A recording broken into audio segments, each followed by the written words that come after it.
수업 시작하겠습니다. 반갑습니다. 자, 오늘 문제집은 140페이지 보시면 되겠습니다. 문제집 140페이지. 성장관리 계획이라는 게 나오는데, 우리 노트는, 요거는 노트로 좀 보죠.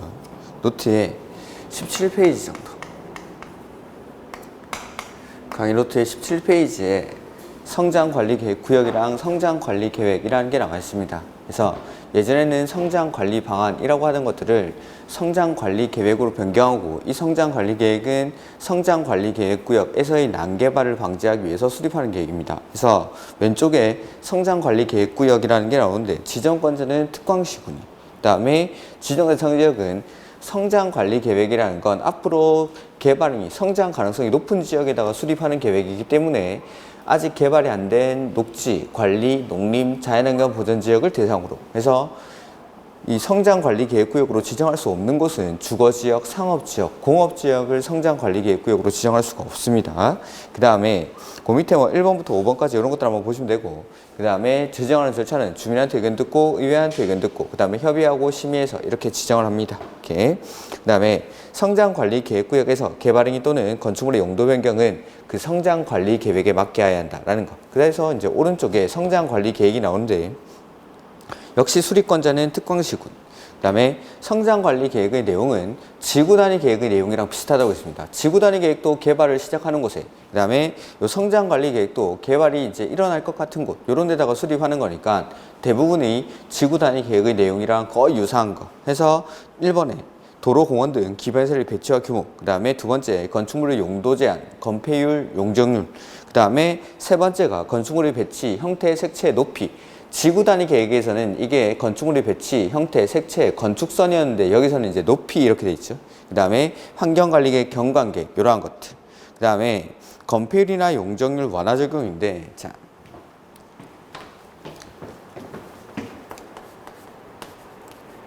성장 관리 계획을 수립을 해서 건폐율이나 용적률을 완화할 수 있습니다. 그 중에서 첫 번째 건폐율인데, 이 건폐율은 첫 번째는 계획관리 지역에서는 50% 이하의 범위에서 조라로 따로 정할 수 있고, 그 다음에 나머지 생산관리, 그 다음에 농림지역에서는 30% 이하의 범위에서 조례로 따로 정할 수가 있습니다. 여기 건폐율이 완화 적용. 그 다음에 용적률의 경우에는 계획관리 지역에서만 125% 이하의 범위에서 조례로 정하는 범위로 따로 정할 수가 있다라는 거. 이렇게 완화되는 규정들. 그 다음에 수립 절차는 역시 또 지정하는 절차랑 똑같이 주민한테 의견 듣고, 의회한테 의견 듣고, 협의하고 심의하고, 그 다음에 성장관리계획도 재검토를 5년마다 한다라는 거. 자, 이거 가지고 좀 보면은 성장관리계획을 수립할 수 없는 지역에 해당하는 것은 이라고 되어 있죠. 자, 성장관리계획구역은 녹지, 관리, 농림, 자연환경 보전지역의 성장 가능성이 높은 지역. 그래서 지정할 수 없는 지역은 주거지역, 상업지역, 공업지역이었습니다. 그래서 정답이 1번이죠. 주거지역, 상업지역, 공업지역에는 지정할 수 없으니까. 20번. 성장관리계획구역의 지정대상 지역이 아닌 것이라고 되어 있는데, 개발 소요가 많아 무질서한 개발이 진행되고 있거나 진행될 것으로 예상되는 지역, 그 다음에 주변의 토지용이나 교통여건 변화 등으로 향후 시가화가 예상되는 지역, 그 다음에 주변 지역과 연계해서 체계적인 관리가 필요한 지역, 그 다음에 지역, 지구 등의 변경으로 토지 이용에 대한 행위 제한이 강화되는 지역이라고 하죠. 강화되는 지역. 자, 여기 성장관리계획구역은 앞으로 성장 가능성이 높은 지역. 근데 행위 제한이 강화가 돼버리면은 여기는 규제를 강화하니까 성장 가능성이 낮아지겠죠. 그래서 강화가 아니라 완화가 되는 완화.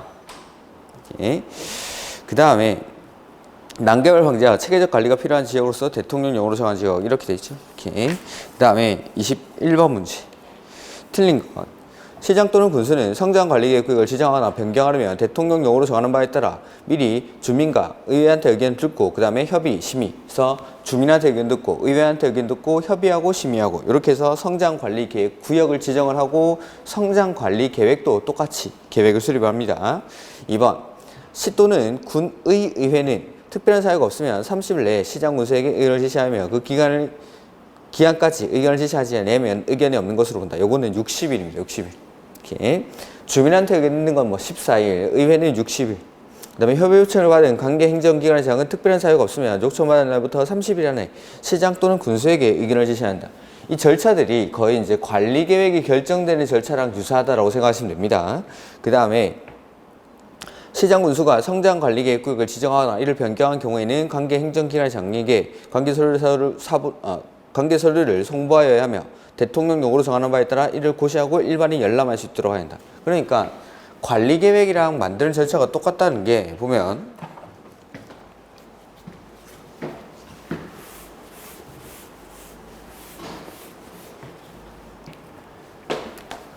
주민한테 의견 듣고 그 다음에 의회한테 의견 듣고 그 다음에 관계 행정기관의 장과 협의하고 그 다음에 심의하죠. 이렇게.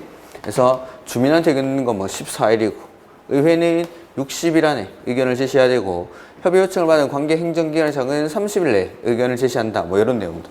이렇게 이런 날짜들은 그게 크게 중요한 건 아니니까 한번 눈에 찍어만 두시고 이렇게 해서 이제 계획을 수립을 했죠. 계획을 수립하고 나면은 가지고 있는 게 아니라 여기 협의한 행정기관한테 일단 송부를 해주고 이걸 공고하고 열람을 시켜주겠다라는 거죠. 이렇게. 그래서 송부하면 이를 공고하는 게 아니라 고시하죠. 고시하고 그 다음에 일반에게 열람을 시켜주겠다라는 거. 이렇게. 그러니까 특광시군이 수립을 했으니까 따로 수립한 사람에 보내줄 필요는 없는 겁니다. 그래서 관계 행정기관의 장한테만 송부를 해주고 요걸 고시하고 나서 그 다음에 일반이 열람할 수 있도록 하여야 한다라는 거. 이렇게. 그 다음에 지형도면 거시 등에 관해서는 토지이용 규제법에 따르다 이런 것들은 그냥 한번 읽어만 두시고 그 다음에 143페이지 22번 문제. 도로, 공원 등 기발설의 배치와 규모에 관한 사항을 포함하여 성장관리계획을 수립해야 한다. 네, 기발설의 배치와 규모는 성장관리계획의 내용이죠. 그 다음에 성장관리계획구역에서는 계획관리지역에서 50% 이하까지 성장관리계획으로 정하는 바에 따라 건폐율을 완화하여 적용할 수 있다. 그 다음에 성장관리구역 내의 계획관리지역에서는 125% 이하의 범위에서 성장관리계획으로 정하는 바에 따라 특별시, 광역시, 시군의 조례로 정한 비율까지 용적률을 완화하여 적용할 수 있다. 해서 계획관리지역에서 건폐율은 50%까지, 용적률은 125%까지 완화하여 적용할 수 있다는 거죠. 그 다음에 성장관리계획구역에서는 생산관리, 농림, 대통령용으로 정하는 녹지지역에서는 30% 이하까지 건폐율을 완화하여 적용할 수 있다. 그래서 녹지지역은 아직 대통령용으로 정하는 녹지지역이 안 나왔기 때문에 그거는 참고로 보시고 그래서 생산관리랑 농림지역 이런 데서 그 다음에 5번 특별시장, 광역시장, 시장 군수는 3년마다 관할구역 내 재검토는 5년마다죠. 재검토는 5년마다. 그 다음에 개발행위 허가 제한이라는 게 나오죠. 그래서 개발행위 허가 제한을 우리가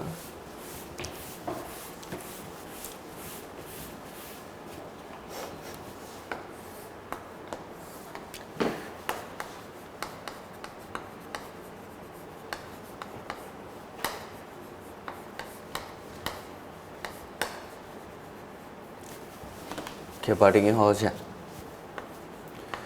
요거는 노트는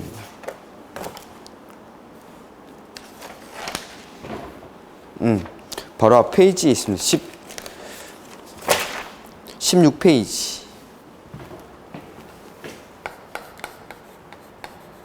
노트에 16페이지에 나와 있는 내용인데, 자, 개발행위 허가 제한. 제한이라는 단어가 나오면 항상 나와야 되는 게 왜 제한하는지, 그 다음에 언제까지 제한하는지, 이런 내용들이 나옵니다. 그래서 첫 번째는 녹지지역이나 계획관리지역에서 수목이 집단적으로 자라고 있거나 조수류 등이 집단적으로 서식하는 지역 내지는 우량농지로서 보존할 필요가 있는 지역. 두 번째는 개발행위로 인해서 주변의 환경, 경관, 미관, 문화재 등이 크게 오염되거나 손상될 우려가 있는 지역. 세 번째는 기본계획이나 관리계획을 수립 중인 지역. 그 다음에 네 번째는 지구단위 계획. 그 다음에 다섯 번째는 기반시설 부담구역. 요런 데에서는 개발행위 허가를 제한할 수 있다라는 거죠. 그래서 여기 4번, 5번을 제가 묶어서 계획을 수립할 예정인 지역이라고 말씀드렸죠. 수립할 예정. 그래서 이러한 사유가 있을 때 그냥 제한하는 건 아니고 이러한 사유가 있을 때 개발행위 허가를 제한할 수 있는데 요때 제한하는 기간이 위에 있는 두 가지. 요거는 3년 동안 제한하죠. 그리고 연장은 할 수가 없습니다. 근데 아래쪽에 계획을 수립 중이거나 수립할 예정인 곳에서는 3년 동안 제한하고 한 차례만 2년의 범위 안에서 연장할 수 있다라는 거. 요게 개발행위 허가 제한에 관한 내용이죠. 그리고 처음에 3년을 제한할 때에는 심의를 거쳐서 제한하는데 연장하는 경우에는 심의를 거치지 않고 연장할 수 있습니다. 그 다음에 제한하는 사람은 에블바디가 국장, 시, 도지사, 시장, 군수가 제한을 합니다. 근데 이 사람들 국장이나 시, 도지사는 그 지자체의 사정을 잘 모를 수도 있으니까 제한할 때에는 시장, 군수한테 의견을 듣고 제한한다. 이런 것들. 그리고 뭐 제한 사유가 없었을 때는 지체 없이 제한을 해제해야 된다. 뭐 이런 내용들이 있죠. 이렇게 끝나기 전이라도 지체 없이 해제해야 한다. 그래서 이거 가지고 보면은 23번 문제 틀린 거. 개발행위 허가를 제한하기 위해서 개발행위 허가를 제한 지역 등을 고시한 국장, 시도지사, 시장, 군수는 해당 지역에서 개발행위를 제한할 사유가 없어진 경우에는 그 제한 기간이 끝나기 전이라도 지체 없이 네, 그렇죠. 제한 기간이 끝나고 나면 지체 없이 해제하는 게 아니죠. 제한 기간이 끝나기 전이라도 지체 없이 해제해야 한다. 그 다음에 2번 개발행위 허가를 제한하고자 하는 자가 국장 또는 시도지사일 때 이거 국장이나 시도지사일 때 얘는 심의를 거치기 전에 제한하고자 하는 지역을 권한하는 시장, 군수 의견을 들어야 한다. 국장이나 시도지사는 그 지역의 사정을 잘 모를 수도 있으니까 시장, 군수한테 의견을 들어서 제한을 하겠다라는 거죠. 그 다음에 지구단위 구역으로 지정된 지역은 개발행위 허가를 제한할 수 있고 이때 제한 기간은 최대 5년이다. 지구단위 계획구역으로 지정된 지역에서는 3년 동안 제한하고 한 차례 2년을 연장할 수 있으니까 최대로 제한하면 5년을 제한할 수 있죠. 그 다음에 계획관리지역으로서 조수류가 집단적으로 서식하고 있는 지역에 대해서는 개발행위 허가를 제한할 수 있다. 그렇죠. 계획관리지역. 녹지지역이나 계획관리지역으로서 수목이 집단적으로 자라고 있거나 조수류 등이 집단적으로 서식하는 지역에서는 제한할 수 있다. 그 다음에 허가 제한 기간은 3년 이내이며 한 차례 1년 이내의 기간 동안 연장할 수 있다가 아니라 3년 이내 동안 제한하고 연장하는 건 2년. 연장이 안 되는 곳도 있긴 있죠. 그 다음에 제한 지역을 열거한 것으로 틀린 것에서 보전관리지역으로서 수목이 집단적으로 자라고 있거나 틀렸죠. 녹지지역이나 계획관리지역으로서 녹지지역이나 계획관리지역으로서 그래서 1번 계획관리지역이고 2번은 이제 녹지지역 나왔고 그 다음에 개발행위로 인해서 주변의 환경, 경관, 미관, 문화재 등이 크게 오염되거나 손상될 우려가 있는 지역. 이렇게 그래서 나머지 사유들은 제가 여기 써놓은 거니까 그냥 한번 읽어보시면 되겠죠. 그 다음에 25번 문제 개발밀도관리구역, 기반시설 부담구역 이런 게 나오겠죠. 이렇게. 그래서 이것도 노트는 16페이지 그 바로 옆에 기반시설 부담구역이랑 개발밀도관리구역 정리된 게 있죠.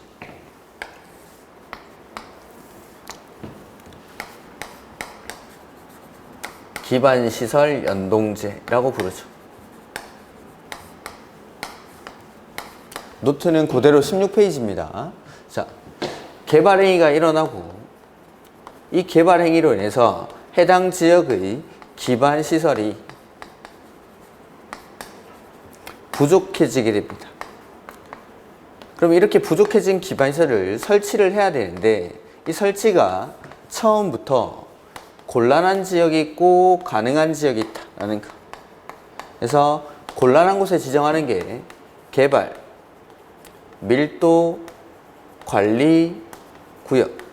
개발, 밀도, 관리, 구역. 그 다음에 가능한 곳에 지정하는 게 기반, 시설, 부담, 구역. 이렇게. 그래서 개발행위로 인해서 기반시설이 부족해지고 기반시설 설치가 필요하지만 설치가 곤란한 곳에 지정하는 게 개발 밀도 관리 구역이랑 가능한 데 지정하는 게 기반 시설 부담 구역. 그 다음에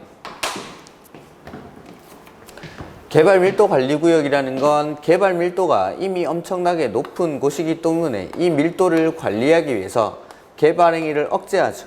개발 행위를 억제하기 위해서는 행위 제한을 강화해야 됩니다. 강화. 행위 제한을. 그래서 법에서는 건폐율이나 용적률을 강화하여 적용한다라고 규정을 하는데 대통령령에서는 여기 용적률을 최대 50%까지 강화해서 적용합니다. 그래서 건폐율이나 용적률을 강화할 수 있다. 틀린 지문이 아닙니다. 대신에 건폐율을 50%까지 강화할 수 있다. 이런 건 틀린 지문. 용적률을 최대 50%까지 강화해서 적용하는 거. 그 다음에 개발밀도관리구역 첫 번째 누가 지정하냐라는 건데 이거는 특별시장, 광역시장, 시장, 군수가 지정을 하죠. 그 다음에 두 번째는 어디에다 지정하냐라는 건데 개발 밀도가 이미 높은 주거지역, 상업지역, 공업지역을 대상으로 지정합니다. 주거지역, 상업지역, 공업지역. 그 다음에 세 번째 기준은 국장이 정하죠. 상세 기준이 있었는데 숫자 나오면 2년 아니면 20%, 도로라든지 수도, 상하수도, 학교 같은 것들이 향후 2년 이내에 20% 이상 부족할 것으로 예상되는 지역, 이런 데다가 지정을 한다라는 거. 그 다음에 네 번째, 지정하는 절차인데 심의 거쳐서 지정을 하고 나서 고시를 하죠. 심의하고 지정하고 고시하고. 이렇게. 요게 이제 개발 밀도 관리 구역이죠. 그래서 지정 대상 지역들이 우리 책에 나와 있는지 모르겠는데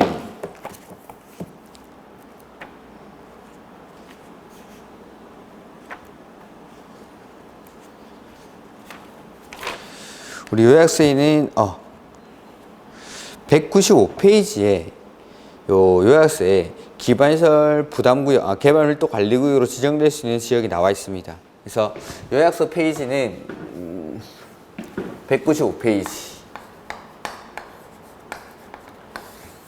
요 페이지 오른쪽 상단에 있는 그 박스를 좀 참고하시면 됩니다. 지정 대상 지역은.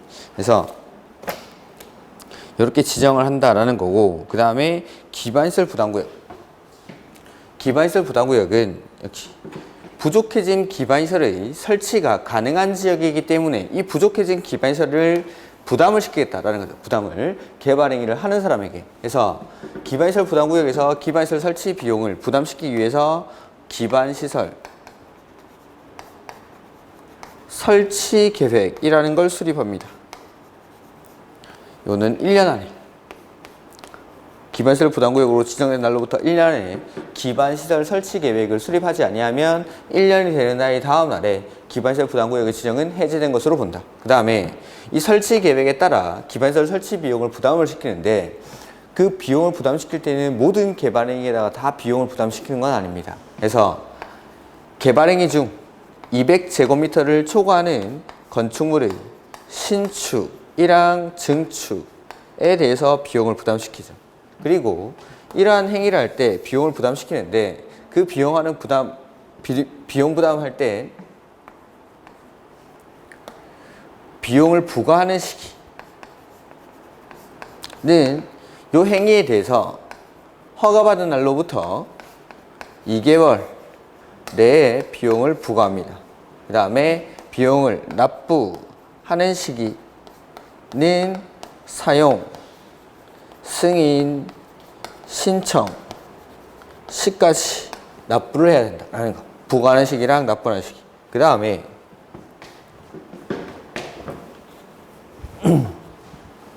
여기도 마찬가지로 누가 지정하는지 기준이 어떻게 되는지가 나오는데 첫 번째 누가 지정합니까 하면은 똑같이 위에랑 똑같이 특광시군이 지정을 하죠.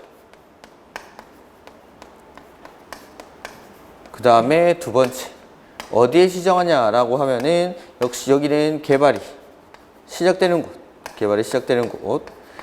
그래서 행위 제한이 강화되는 곳이 아니라 완화되는 곳들. 행위 제한이 완화되는 곳들. 그 다음에 개발행위 허가 건수나 인구 증가율이 다른 지역보다 높은 지역. 이런 데. 그 다음에 세 번째는 역시 기준은 국장이 정합니다. 국장이.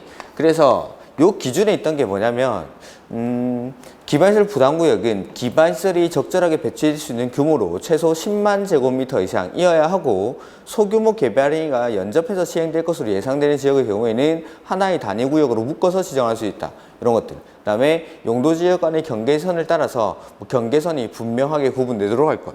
이러한 것들이 지정의 기준이었고 네 번째 절차인데 위에랑 심의 거쳐서 지정하고 고시하는 건 똑같지만 다만 기반시설 부담구역에서는 심의 전에 절차에서 차이가 나는 게 심의 전에 주민한테 의견 듣고 주민의 의견 청취를 하고 나서 그 다음에 심의 거쳐서 지정하고 고시한다. 요게 이제 차이점이죠. 이렇게 이러한 것들이 이제 기반시설 능동제. 그 다음에 뭐 기반시설 부담구역에는 내용들이 좀 많죠. 훨씬 더 많은데 문제 풀면서 부족한 부분들을 우리 요약서를 가지고 제가 좀 체크를 해드리겠습니다. 그래서 문제 보면은 146페이지 개발밀도 관리구역에 관한 설명으로 틀린 것. 향후 2년 이내에 학교 시설 용량이 20% 이상 초과할 것으로 예상되는 지역은 개발밀도 관리구역으로 지정할 수 있다. 그렇죠. 그래서 학교가 20%, 그 다음에 당해 지역의 도로율이 국토교통부 용으로 정하는 또 용도지역별 도로율의 20% 이상 미달하는 지역. 그 다음에 특별시장, 광역시장, 시장 운수는 주거지역, 상업지역, 공업지역의 개발 행위로 인해서 기반시설의 처리, 공급 또는 수용 능력이 부족할 것으로 예상되는 지역 중 설치가 어떤 지역이었죠? 곤란한 지역을 개발밀도관리구역으로 지정할 수 있다. 그 다음에 개발밀도관리구역은 시도지사, 대도시시장이 관계행정기관의 장과 협의하여 장과의 협의와 지방도시계획위원회 심의를 거쳐 도시지역에 지정한다. 이거는 개발밀도관리구역은 아까 위에 바로 동그라미 위에 3번 지문에 특별시장, 광역시장, 시장군수가 지정한다고 했죠. 그리고 해설해 보면은 특광시군이 지정한다고 되어 있는데 이렇게 하면 안 되고 좀 문장이 되게 이상하게 되어 있는데 지정하는 절차를 물어봤다라면은 심의 거쳐서 협의라는 절차가 없죠. 심의 거쳐서 지정하는 거죠. 그러니까 특광시군이 지정을 하니까 관계 행정기관의 장과 협의라는 절차는 없으니까 지방도시계획위원회의 심의를 거쳐. 이렇게 협의는 빼야겠죠. 이렇게. 그래서 시도지사, 대도시시장이가 아니라 특광시군이 협의 안 하고 지방도시계획위원회 심의를 거쳐 지정한다. 이렇게 주상공업지역에다가. 그 다음에 5번. 용적률의 강화 범위는 해당 용도지역에 적용되는 용적률 최대한도 50% 범위에서 기반시설의 부족 정도를 감안하여 결정한다. 그러니까 일괄적으로 50%를 강화하는 게 아니라 해당 지역의 기반시설이 얼마나 부족한지를 감안해서 최대 50% 범위 안에서 결정을 하겠다는 거죠. 그 다음에 147페이지.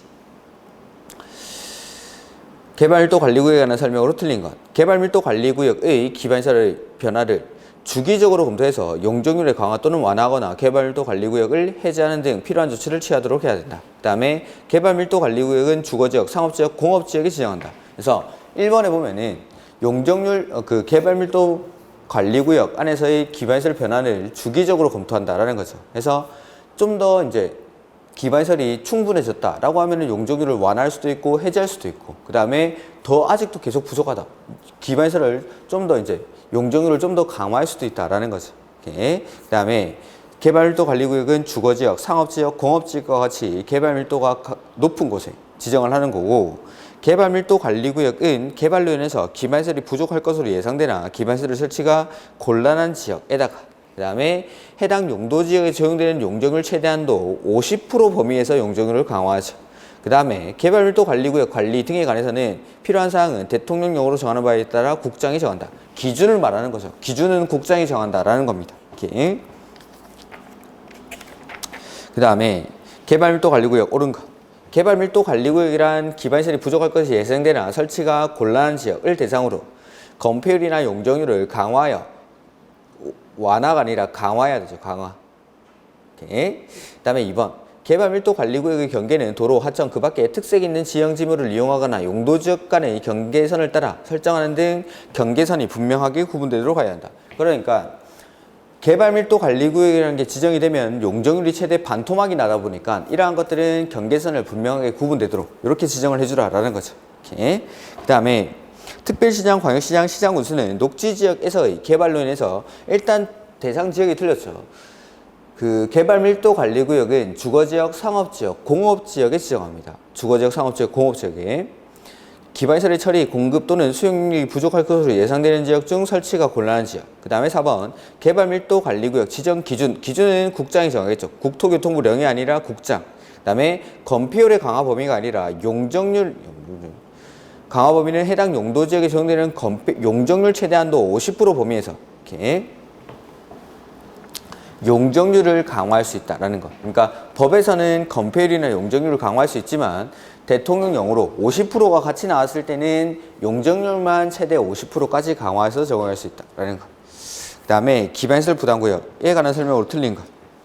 기반시설 부담구역이란 개발밀도관리구역 외의 지역. 그러니까 개발밀도관리구역 외의 지역이라고 했으니까 얘네 둘은 중복해서 지정할 수가 없습니다. 그래서 기반시설 부담구역과 개발밀도관리구역은 중복하여 지정할 수 있다. 틀린 지문.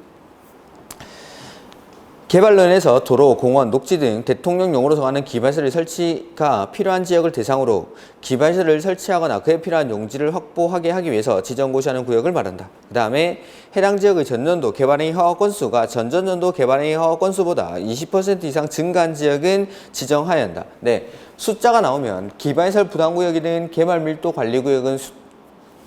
개발밀도관리구역이든 둘 다 숫자는 2년 아니면 20%. 이렇게.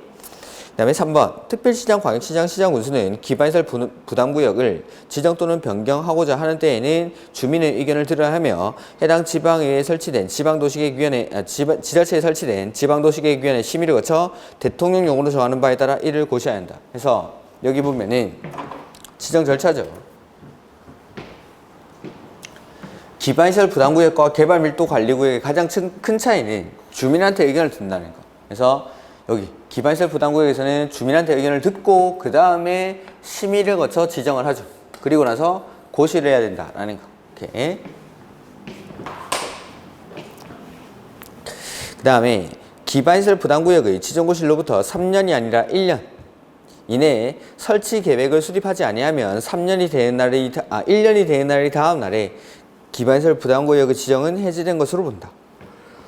그 다음에 5번 보면은 기반시설 부담구역 안에서 기반시설 설치 비용의 부과 대상인 건축 행위는 모든 개발행위가 아닙니다. 기반시설 부담구역 안에 기반시설 설치 대상인 개발행위는 요거 200제곱미터를 초과하는 건축물의 신축, 증축 여기에 대해서만 기반시설 설치 비용을 부담시키겠다라는 거.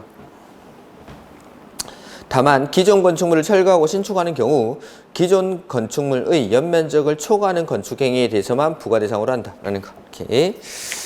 그 다음에 29번 틀린 것. 기반시설 부담구역은 개발밀도관리구역 외의 지역에 지정한다. 네, 중복해서 지정할 수가 없다라는 뜻입니다. 2번 시장군수는 기반시설 부담구역을 지정 또는 변경하려면 주민의 의견을 들어야 하며 해당 지자체에 설치된 지방도시계획위원회 심의를 거쳐 대통령령으로 정하는 바에 따라 이를 고시해야 한다. 그렇죠? 뭐 앞에랑 똑같은 지문입니다. 3번 기반시설 부담구역이 지정되면 기반시설 부담계획을 수립하여야 하며 이를 관리계획에 반영하여야 한다. 기반시설 부담구역이 지정이 되면 기반시설 부담계획이 아니라 여기 보면은 기반시설 부담구역이 지정이 되면 기반시설 설치 계획을 수립합니다. 제가 따로 아직 말씀은 안 드렸는데 요 뒤에 기반시설 설치 계획 뒤에 무슨 계획이 있냐면 또 따로 요 뒤에 절차입니다. 기반시설 부담 계획을 또 수립합니다. 근데 지금 지문에서 틀린 건 기반시설 부담구역이 지정되고 나면 기반시설 설치 계획을 수립하는 거지 기반시설 부담 계획이라는 걸 수립하는 게 아닙니다. 기반시설 부담 계획은 또 따로 있는 겁니다. 뭐냐면 자 기반시설 설치 계획을 통해서는 어떤 것들이 결정이 되냐면 여기 기반시설 부담구역 안에서 설치가 필요한 기반시설이 어떤 것들이 있는지 그 다음에 이 설치가 필요한 기반시설들 중에서 설치 우선순위는 어떻게 되는지 뭐부터 설치를 해야 되는지 이런 것들을 정합니다. 그리고 나서 여기 기반시설 부담 계획에 따라서 이러한 기반시설을 설치하는데 얼마 정도의 비용이 들어가는지 그리고 이 비용들을 누구한테 얼마만큼을 부담시킬지 그런 것들을 정하는 게 기반시설 부담 계획입니다. 근데 어쨌든 자 요거는 이제 돈을 어떻게 부담시킬지 요거는 기반시설 설치 계획에 필요한 기반시설이 어떤 것들인지 이런 것들을 정하는 계획이라고 생각하시면 되는데 기반시설 부담구역이 지정되고 나서 우리가 수립해야 되는 건 기반시설 설치 계획을 1년 안에 수립을 해야 됩니다. 이렇게. 그 다음에 4번 기반시설 부담구역 지정호실로부터 1년이 되는 날까지 기반시설 설치 계획을 수립하지 아니하면 1년이 되는 날이 다음 날에 기반시설 부담구역은 지정은 해제된 것으로 본다. 그 다음에 납부한 기반시설 설치 비용은 해당 기반시설 부담구역에서 기반시설 설치 또는 그에 필요한 용지 확보 등을 위해서 사용해야 한다. 그래서 이 기반시설 설치 비용은 기반시설의 설치뿐만 아니라 그에 필요한 용지 확보에 들어가는 비용도 포함을 한다라는 거. 그래서 용지 확보 비용이 포함된다라는 걸 좀 기억하시면 됩니다. 그 다음에 30번. 대상 지역으로 틀린 것. 개발행위가 집중되어 특별시장, 광역시장, 시장 운수가 해당 지역의 계획적 관리를 위해서 특히 필요하다고 인정되면 지정할 수 있다. 그래서 개발행위가 막 집중되니까 개발행위가 지금 일어나고 있는 지역이고 개발행위가 일어나다 보니까 기반시설이 부족해질 테고 이러한 지역을 기반시설 부담구역으로 지정하겠다. 그 다음에 법령의 제정, 개정으로 해서 행위제한이 완화되거나 해제되는 지역. 그러니까 행위제한이 풀어지니까 개발행위가 일어날 것 같다라는 거죠. 그 다음에 3번도 마찬가지. 행위제한이 완화되는 지역. 그 다음에 4번에 해당 지역의 전년도 개발행위 허가 건수가 전전년도 개발행위 건수보다 20% 이상. 숫자 나오면 20% 아니면 2년이라고 했죠. 그래서 20% 이상 증가한 지역.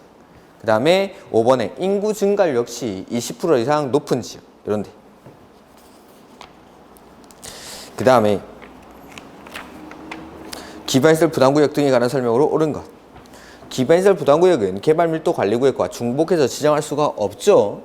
그래서 아까 기반시설 부담구역은 개발밀도관리구역 외의 지역에 지정을 했습니다. 그 다음에 고등교육법에 따른 대학은 기반시설 부담구역에 설치가 필요한 기반시설에 해당하지 않습니다. 그래서 기반시설 부담구역에서 설치가 필요한 기반시설에는 도로, 공원, 녹지, 학교, 수도, 하수도, 폐기물 처리 및 재활용시설 이렇게 7가지가 있습니다. 써드릴까? 우리 책에 없나?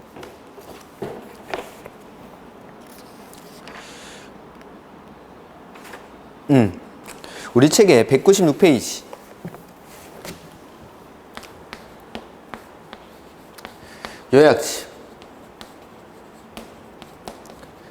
요약집 196페이지에 보면은 설치가 필요한 기반시설이 맨 위에 있는 박스에 나와 있습니다. 도로, 공원, 녹지, 학교, 수도, 하수도, 폐기물 처리 및 재활용시설 이렇게 7가지가 나와 있는데 그 중에서 대학교는 제외합니다. 대학교는 이렇게. 그래서 보면은 이번에 사이버 대학이든 무슨 대학이든 기반시설 부담구역에 설치가 필요한 기반시설에 해당하지 않죠. 대학교는. 그 다음에 지구단위 계획을 수립한 경우 기반시설 설치 계획을 수립한 것으로 본다. 그렇습니다. 3번이 정답. 그래서 기반시설 부담구역이 지정되고 나면 1년 안에 기반시설 설치 계획을 수립을 해야 되는데 지구단위 계획을 수립한 경우에는 요거 기반시설 설치 계획을 수립한 것으로 본다. 그 다음에 4번 기반시설 부담구역으로 지정된 지역에 대해서 개발행위 허가를 제한하였다가 이를 연장하기 위해서는 심의를 거치지 않고 연장할 수 있죠. 그래서 아까 개발행위 허가 제한에서 3년 동안 제한하고 2년을 연장할 수 있었는데 그 2년을 연장할 때는 심의를 거치지 않고 연장할 수 있습니다. 그 다음에 기반시설 부담구역은 기반시설이 적절하게 배치될 수 있는 규모로 최소 10만 제곱미터 이상의 규모가 되도록 정해야 됩니다. 그래서 이 내용은 그 31번의 5번 지문은 어디 있냐면 우리 요약집 100페이지 197페이지 요약집 197페이지 맨 위에 박스에 있습니다. 그거는 잘 기억이 안 나시면 한번 보죠. 197페이지 맨 위에 요약집 197페이지. 그래서 기반시설 부담구역은 기반시설이 적절하게 배치될 수 있는 규모로 최소 10만 제곱미터 이상의 규모가 되도록 지정할 것. 그 다음 소규모 개발행위가 연접해서 시행될 것으로 예상되는 지역의 경우에는 하나의 단위구역으로 묶어서 지정할 것. 그 다음에 3번에 기반시설 부담구역의 경계는 도로, 하천, 그 밖에 특색 있는 지형 지물을 이용하는 등 경계선이 분명하게 구분되도록 할 것. 이렇게 해서 지정을 한다라는 거죠. 그 다음에 옆에 32페이지 32번 문제 방금 나왔던 똑같은 지문이죠. 기반시설 부담구역은 기반시설이 적절하게 배치될 수 있는 규모로서 최소 10만 제곱미터 이상. 그 다음에 소규모 개발행위가 연접하여 시행될 것으로 예상되는 지역의 경우에는 하나의 단위구역으로 묶어서 지정할 수 있다라는 것. 그 다음에 기반시설 설치 비용 산정 시 기반시설 설치하는 데 필요한 용지 확보 비용도 포함이 되죠. 그 다음에 개발행위가 집중되어 특별시장, 광역시장, 시장 군수가 해당 지역의 계획적 관리를 위해서 필요하다고 인정하면 기반시설 부담구역으로 지정할 수 있다. 그래서 아까 기반시설 부담구역으로 지정하여야 하는 지역들이 있습니다. 그런 지역이 아니더라도 개발행위가 집중되어 지정이 필요하다고 인정하는 지역은 지정할 수가 있다라는 거. 원칙적으로는 지정을 해야 되지만 법에 나와 있는 그러한 대상 지역이 아니라 하더라도 필요하다고 인정하면 지정할 수 있다라는 겁니다. 그 다음에 민간개발 사업자가 부담하는 부담률은 20%로 하며 특별시장, 광역시장, 시장 우선은 건축물의 규모, 지역 특성을 고려해서 25% 범위에서 부담률을 가감할 수 있다. 이런 것들을 한번 읽어두시고 이렇게. 그 다음에 33번 틀린 것인데 펄프 종이 1 제조 공장은 기반시설 유발 개수가 2.5이다. 이런 거 보지 마십시오. 그냥. 그 다음에 녹지와 폐기물 처리 시설은 기반시설 부담구역에 설치가 필요한 기반시설에 해당한다. 요거는 아까 도로, 공원, 녹지, 학교, 수도, 하수도, 폐기물 처리 및 재활용 시설 이렇게 7가지가 기반시설 부담구역 안에 설치가 필요한 기반시설에 해당했었죠. 그거. 그 다음에 동일한 지역에 대해서 기반시설 부담구역과 개발밀도 관리구역 중복해서 지정할 수는 없죠. 3번이 정답.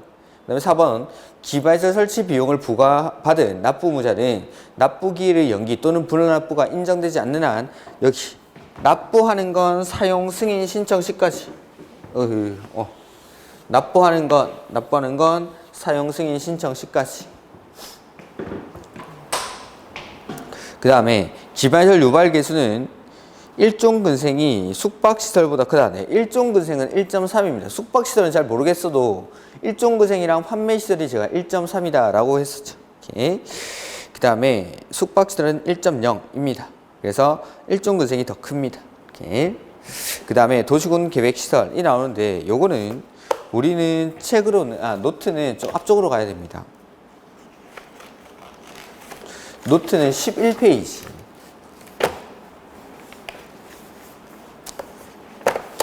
그래서 11페이지에 보면은 뭐 기반시설의 종류가 나오고 기본적인 개념들이 나오고 그 다음에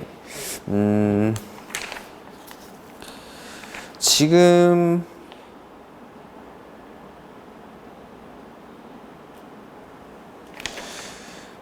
여기 6번 문제까지 157페이지 6번 문제까지는 그 기반시설의 종류를 가지고 내는 문제니까 그냥 한번 풀어보시면 됩니다. 이건 제가 풀 건 아닌 것 같고 그냥 한번 풀어보시고 그 다음에 뭐 나머지는 됐고 제가 7번 이하서부터 이제 좀 설명을 드리죠.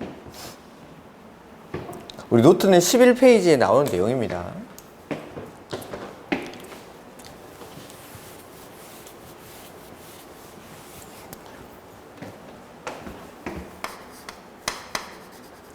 도시, 군, 계획, 시설을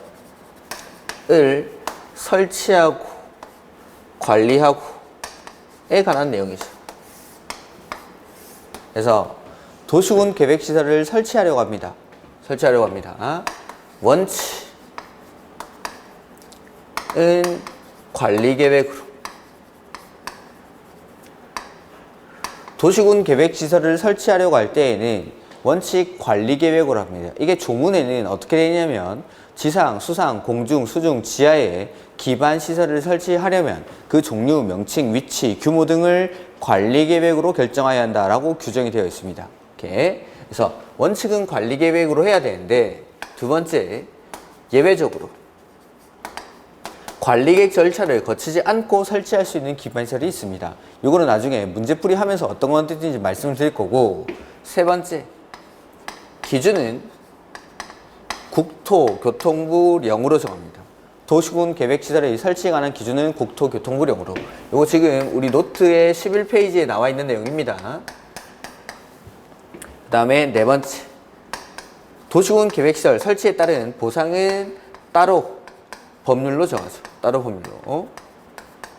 그래서 이렇게 하는 거고 관리는 도시군 계획시설을 국가가 관리할 때는 대통령령, 그 다음에 지자체가 관리하는 경우에는 조례로 합니다. 이게 도시군 계획설의 설치 관리. 그리고 국가가 관리할 때는 대통령령으로 한다라고 했는데 그 대통령령의 내용이 국유재산법에 따른 중앙관서의 장이 관리하도록 되어 있습니다. 이렇게. 요게 이제 도시군 계획설. 그 다음에 두 번째가 공동구라는 게 나오죠. 공동구. 그래서 공동구 역시 유통공급시설 중에 공동구라는 기반시설이 있습니다. 그러니까 설치하거나 관리할 때는 원칙은 도시군 계획설의 설치, 관리에 따라서 설치하고 관리하는 게 맞죠. 원칙은 그렇게 하는 건데, 자, 이 공동구는 일정한 지역에서는 의무적으로 공동구를 반드시 설치를 해야 됩니다. 그래서 설치랑 관리, 논점은 역시 또 두 가지인데,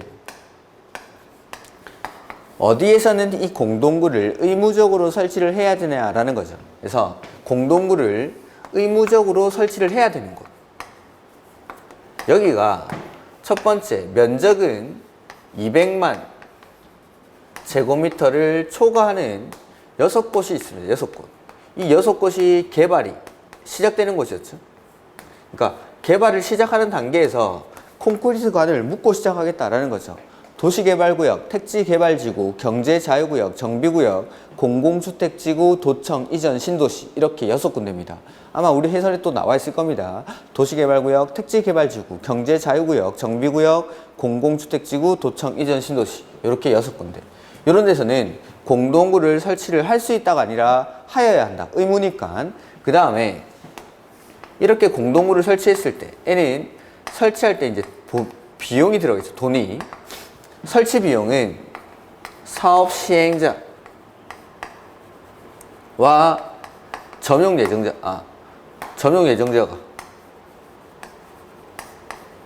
공동으로 부담합니다. 그러니까 이 6군데에서 사업을 하는 사업 시행자와 공동으로 설치를 했을 때 공동을 쓸 사람들, 점용 예정자가 공동으로 부담하죠. 단 점용 예정자는 내가 개별적으로 매설할 때 들어가는 비용의 범위 안에서만 설치 비용을 부담합니다. 그 다음에 공동구를 설치했을 때 얘는 공동구에 수용돼야 될 시설들은 수용을 해야 될까요? 할 수 있을까요? 하여야 한다. 기껏 공동구를 설치했는데 난 따로 전봇대 만들게 라고 하면 안 되겠죠. 그래서 공동구를 설치한 경우에는 공동구에 들어가야 될 시설들은 반드시 수용을 하여야 한다. 인데 단 하수도랑 가스는 수용할 수 있다. 공동구 협의의 심의를 거쳐서. 그래서 하수도관이랑 가스관은 공동구 협의의 심의를 거쳐서 수용할 수 있는 게 하수도랑 가스. 그 다음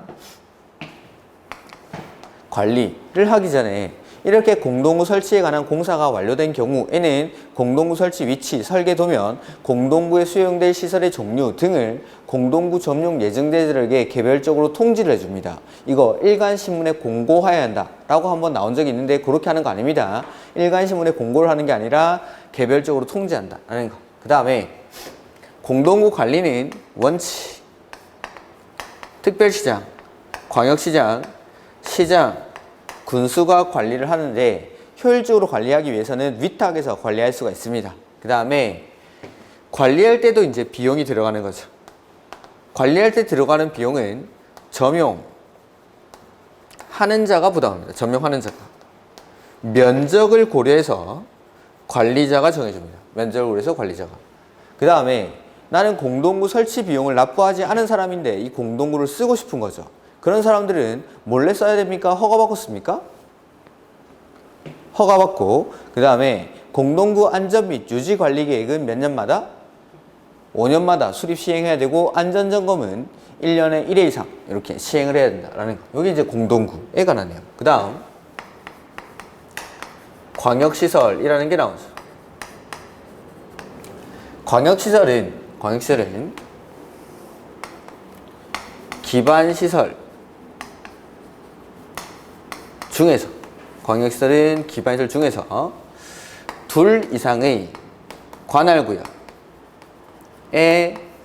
걸치거나 내지는 이용하는 시설, 요걸 광역시설이라고 하죠. 그래서 광역시설 역시 기반시설이기 때문에 광역시설도 기반시설이기 때문에 요거 원칙은 도시, 군, 계획, 시설의 설치와 관리에 따라서 설치를 하고 관리를 합니다. 즉 광역시설도 이렇게 하겠다는 거죠. 이렇게 도시군 계획시설의 설치 관리에 따라서 이렇게 설치하고 관리하는 게 원칙. 도시군 계획시설의 설치 관리에 따라서.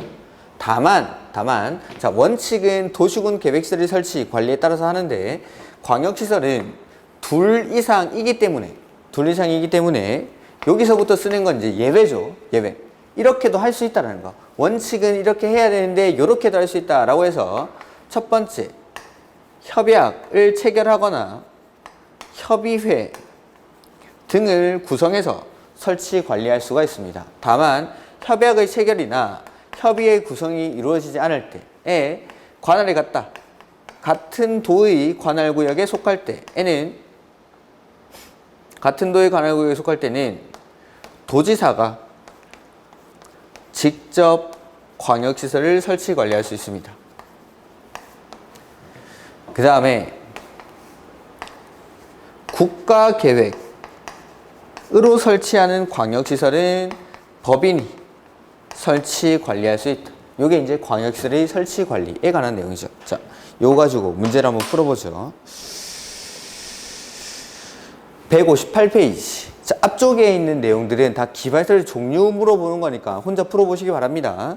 그래서 지금 풀게 문제집 페이지가 158페이지 7번 문제부터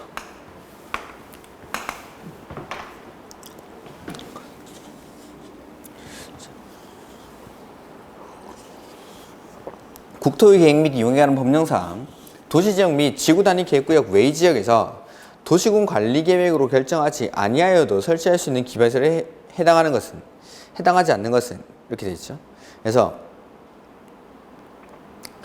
이게 보면은 요거는 그 이제 밑에 보면 일단 여기서부터 도시군 계획시설을 설치할 때는 원칙은 관리계획으로 결정해야 되는데 예외적으로 관리계획 절차를 거치지 않고 설치할 수 있는 기반시설이 있습니다. 그 관리계획 절차를 거치지 않고 설치할 수 있는 기반시설이 지금 해설에 나와 있죠. 해설에 나와 있는데 이게 너무 많습니다. 외우기에는.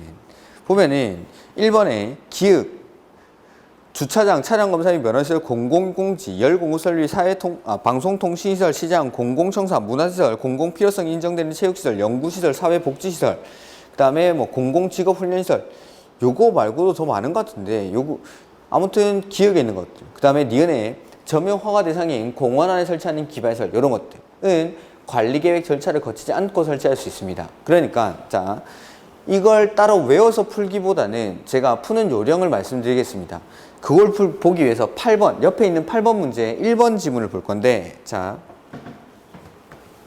만약에 도시군 계획시설의 설치에 관한 문제가 나왔는데 관리계획으로 결정해야 한다 이런 것들은 원칙을 묻고 싶을 때는 조문 그대로를 줄 겁니다. 조문이 어떻게 되냐면 지상, 수상, 공중, 수중, 지하에 기반시설을 설치하려면 그 종류, 명칭, 위치, 규모 등을 관리계획으로 결정해야 한다. 요렇게. 그러니까 문제가 그렇게 나오면 그렇게 풀면 됩니다. 관리계획으로 결정해야 한다. 근데 지금 보시는 예외 도시지역이나 지구단위 계획구역에서 관리계획 결정 절차를 거치지 않고 설치할 수 있는 기반시설을 물어볼 때는 8번 문제 1번 지문이 아주 전형적인 지문입니다. 그러니까 어떻게 나오냐면 도시지역 내지는 지구단위 계획구역 이렇게 문장이 시작할 겁니다. 도시지역이나 지구단위 계획구역이라고 제가 이거 기출문제 풀 때도 했습니다. 도시지역이나 지구단위 계획구역 이렇게 문장이 시작하고 바로 뒤에 기반시설이 나옵니다. 자, 8번의 1번 지문 보면은 주차장, 장사시설, 종합의료시설, 폐차장, 사회복지시설 이렇게 나와 있죠.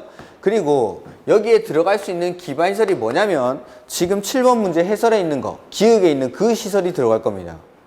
기역에 그 많은 시설들이 있어. 주차장, 차량검사 및 면허시설, 공공공지, 열공급설비, 방송통신시설 등등등의 시설 중에 하나가 들어가는 거죠. 여기. 그러니까 뭐가 들어갈지는 거기 외우면 되는데 너무 많으니까 외우지 말자는 거죠. 외우지 말고 저는 이렇게 푼다라는 겁니다.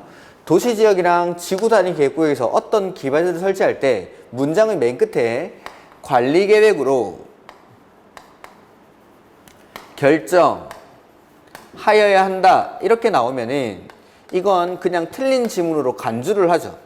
이렇게 외워서 풀 수가 없으니까, 외워서 풀기가 힘드니까 외워서 풀 수 있는 분들은 그걸 외우면 됩니다. 7번에 있는 박스 거기 있는 기반시설을 외우면 되는데 이걸 외우는 건 너무 비효율적이니까 그냥 이렇게 풀자는 거죠. 도시지역이나 지구단위 계획구역에서 거기 7번 해설에 있는 기역이나 니은에 있는 고시설들, 니은은 점용 허가 대상인 공원 안에 설치하는 기반시설이라고 되어 있죠. 그거는 따로 하나 기억하시고 나머지 어떤 그냥 기반시설이 나옵니다. 그리고 관리계획으로 결정해야 한다 하면은 틀린 질문. 요거는 출제 의도 자체가 예외가 있는지를 묻고 싶은 겁니다. 예외가 있는데 이걸 아는지 묻고 싶은 거죠. 그러면은 원칙으로 관리계획으로 결정해야 되는 걸 내는 게 아니라 관리계획으로 결정하지 아니하고 설치하는 기반시설을 여기 넣는 겁니다. 그렇게 하고 관리계획으로 결정해야 한다 하면은 틀린 지문으로 이렇게 그냥 문제의 형태를 가지고 푸는 걸로 하죠. 이렇게. 그래서 7번 문제처럼 진짜로 이렇게 관리계획으로 결정해야 되는 시설 알아서 골라내는 거 이런 것들을 내면은 어쩔 수 없이 이런 것들은 찍어야 됩니다. 이런 것들은 뭐 어쩔 수 없는 건데 8번처럼 8번의 1번 지문처럼 보면은 도시지역에서 주차장, 장사시설, 종합의료시설, 폐차장 등의 기반시설을 설치하고자 할 때에는 관리계획으로 결정해야 한다. 이건 그냥 틀린 지문. 생각하지 말고 도시지역에서 내지는 지구단위 계획구역에서 뭘 설치할 때에는 관리계획으로 결정해야 한다 하면은 틀린 지문으로. 이렇게 2번 대학은 기반시설 분할구역에 설치가 필요한 기반시설에 해당한다. 아니라고 했죠 아까. 그 다음에 3번 용도지역에서 건축물의 용도, 종류 및 규모에 대한 제한은 도시군 계획시설에 대해서도 적용된다. 아닙니다. 용도지역이나 용도지구에서 도시군 계획시설 즉 기반시설에 대해서는 건축물의 용도, 종류, 규모 등의 제한, 다른 말로 하면 건축 제한이죠. 건축 제한을 적용하지 않습니다. 기반 시설에 대해서는. 그래서 다시 보면은 거기 해설에 3번 해설을 그대로 그냥 기억하십시오. 용도 지역이나 용도 지구의 도시군 계획 시설에 대해서는 건축 제한에 관한 규정. 그 건축 제한을 다른 말로 하면 건축물의 용도, 종류, 규모 등에 관한 제한이죠. 요걸 적용을 하지 않는다라는 거. 이렇게. 4번 도시군 계획시설 부지에서 관리계획을 위반하는 경우에는 그 계획 위반을 위한 적성평가를 실시하지 아니할 수 있다. 이거 옳은 지문입니다. 그래서 뭐 기억은 잘 안 나실 수 있습니다. 요거는 기본서에 보면은 기초조사 생략사유, 기초조사 생략사유 중에 적성평가만 생략하는 경우가 있을 겁니다. 적성평가만 생략하는 경우에 우리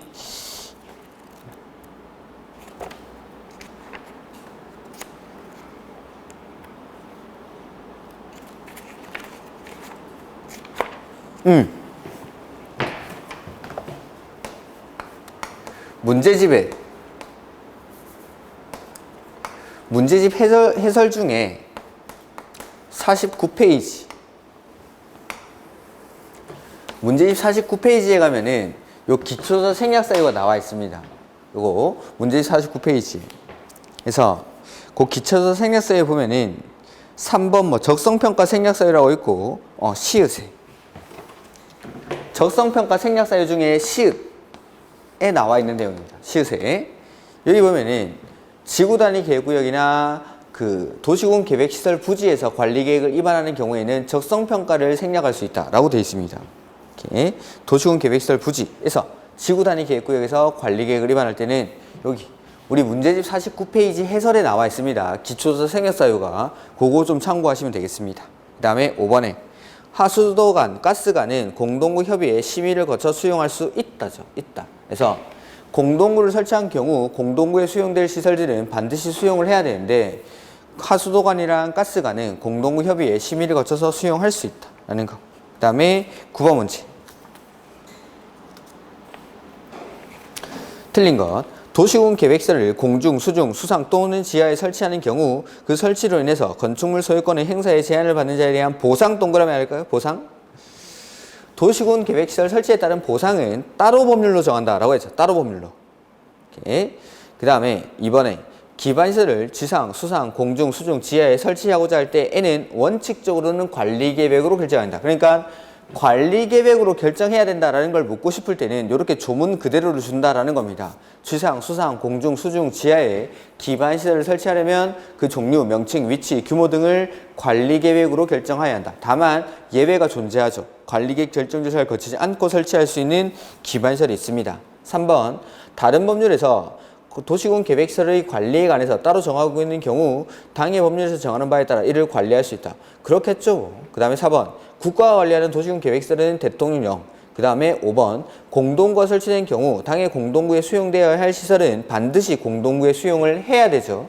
다만 예외적으로 하수도관이랑 가스관은 공동구 협의에 심의를 거쳐서 수용할 수 있다라는 거. 그 다음에 10번 공동구 설치 대상 지역이 아닌 것 6군데 있었죠. 면적이 200만 제곱미터를 초과하는 도시개발구역, 택지개발지구, 경제자유구역, 정비구역, 공공주택지구, 도청 이전 신도시 이렇게 6군데. 그래서 정답은 5번 산업단지는 공동구 설치 대상 지역이 아니었죠. 그 다음에 11번 틀린 것인데 공동구 설치에 필요한 비용 설치에 필요한 비용이라고 했죠. 설치 비용은 특별한 견적이 있는 경우를 제외하고는 사업 시행자와 점용 예정자가 같이 부담을 합니다. 같이. 그 다음에 안전 및 유지 관리 계획은 5년마다. 그리고 관리에 소요되는 비용. 관리 비용. 자, 1번에 설치 비용은 점용 예정자와 사업 시행자가 부담하지만 관리 비용은 점용하는 자. 면적을 고려해서 관리자가 정하죠. 그 다음에 공동구 설치 비용 부담액을 완납하지 않은 자. 공동구 설치 비용을 납부하지 않은 자가 공동구를 사용하기 위해서는 관리자의 허가를 받아야 된다라는 거. 그 다음에 안전점검은 1년에 1회 이상. 그 다음에 12번 문제. 공동구란 전기, 가스, 수도 등 공급설비, 통신시설, 하수도시설 등 지하 배설물을 공동 수용함으로써 미관 개선, 도로 구조의 보전 및 교통의 원활한 소통을 위해서 지하에 설치하는 시설물을 말한다. 그렇죠? 그 다음에 공동구가 설치된 경우 가스관은 심의를 생략하고가 아니라 심의를 거쳐 공동구에 수용할 수 있다. 그 다음에 공동구 설치에 필요한 비용은 점용 예정자와 사업 시행자가 부담합니다. 그 다음에 도로관리청은 지하 매설물의 빈번한 설치 및 유지 관리 등의 행위로 인해서 도로 구조의 보전과 안전하고 원활한 도로교통의 확보에 지장을 초래하는 경우에는 공동구 설치의 타당성을 검토해야 한다. 그 다음에 공동구는 여기 관리하는 사람은 특광시 군이 관리를 하죠. 이렇게. 다만 효율적으로 관리하기 위해서는 위탁할 수 있다라고 했었고, 그 다음에 13번 광역시설. 철도, 녹지, 광장, 운하는 둘 이상의 시군이 공동으로 이용하는 광역시설이다.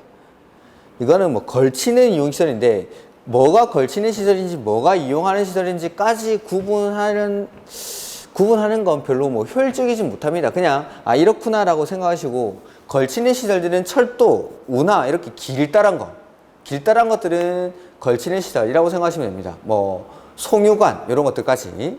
그 다음에 2번 광역시설은 일반적인 도시군 계획시설과는 달리 관계 시장군수가 협약을 하여 공동으로 설치 관리해야 한다. 아니죠. 광역시설은 일반적인 기반시설과 같이 원칙은 도시군 계획시설의 설치, 관리에 따라서 설치, 관리하는 게 원칙. 3번 환경오염을 심하게 발생시킬 우려가 있는 광역시설을 다른 시군에 설치할 때에는 환경오염 방지 사업 또는 주민편익 증진 사업을 다른 시군과 함께 시행하거나 그 자금을 지원할 수 있다. 이렇게. 그래서 쓰레기 매립장 같은 것들을 그 어떤 지자체에다가 설치를 하는 거죠. 그러면은 그 지자체에다가 자금 지원 같은 걸 해주라는 겁니다.